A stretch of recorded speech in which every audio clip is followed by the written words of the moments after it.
Hi, and welcome back to the Barefoot Deacon series. I'm so happy to be joining you again.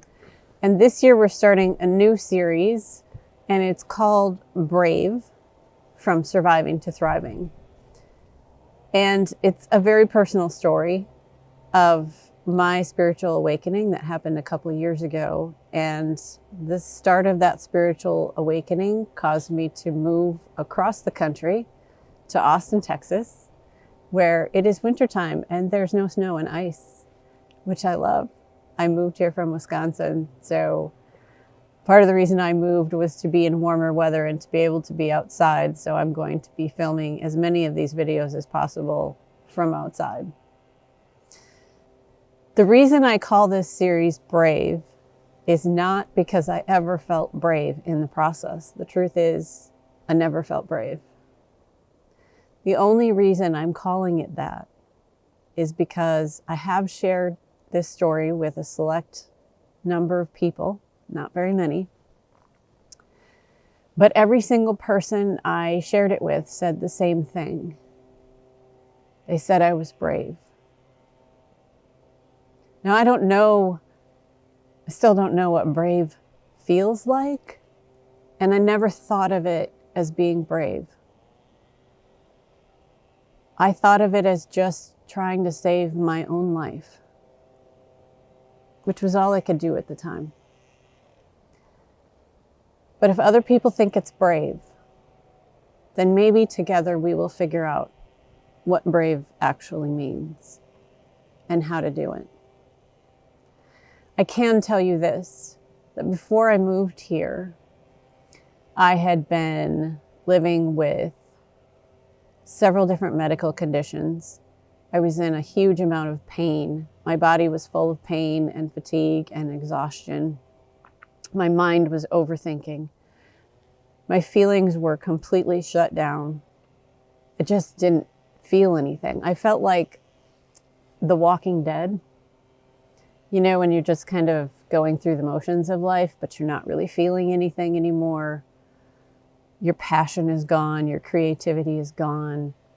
And I felt very disconnected from my own soul and even from the spiritual world, which is, I have always been connected to the spiritual world. So it was a very difficult place for me to be. So in the videos that follow, I will be sharing my story, step by step, how I ended up here, how I ended up moving from surviving to thriving.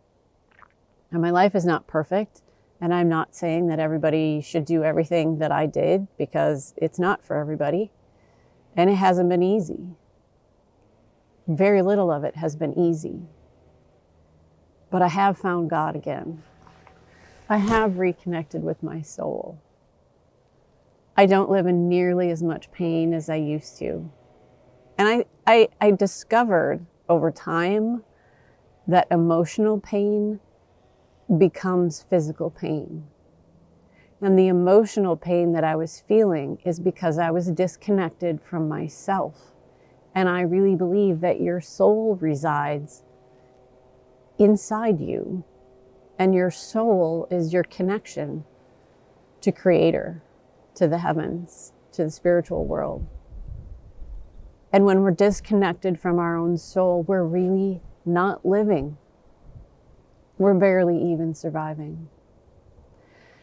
So if you feel like you're in a pit of despair, or you've lost your sense of purpose, or you've lost your connection to what's holy, or maybe you never had it in the first place, don't lose hope. I think for a while I had literally lost hope. And that was when I knew I needed to change something about my life. And I actually ended up changing pretty much everything about my life. But I can tell you, you will not walk this journey alone. From the depths of my being, I swear to you, you will not walk this journey alone. We'll walk it together. And you've got people on your side. You've got spirits working on your side. You've got angels around you that are just waiting for you to ask for help, to stop trying to control things that aren't making you feel any better. I'm here with you, and we will walk through this journey together. So, if you want to do this journey with me, subscribe to this channel. We'll be putting videos up every week, and I will walk you through step by step the actions I took, the ways that God stepped in and provided for me and built bridges where there had only been these deep chasms, and how I ended up where I am today, because I laugh again. I remember my happy childhood memories, which I had not remembered for decades. I'm starting to feel whole and healthy again. I'm not totally there yet, but we never really arrive, do we? It's always a journey. So I hope you'll go with me on this journey, because I'm here for you. And my hope in doing this series, and it's a hard series to do because I'm going to have to be really vulnerable and really honest and really real about things I don't share with people very often. And my one hope in doing this is that if you're watching this and you feel like you're just surviving, that maybe you will find a kernel of wisdom that will help you move more boldly into the future and into your own self and into the spirit world, which holds you and guides you and leads you every step of the way. Thanks for tuning in, and I'll see you next time. This is the Barefoot Deacon, Deacon Kelly Jensen. Bless you.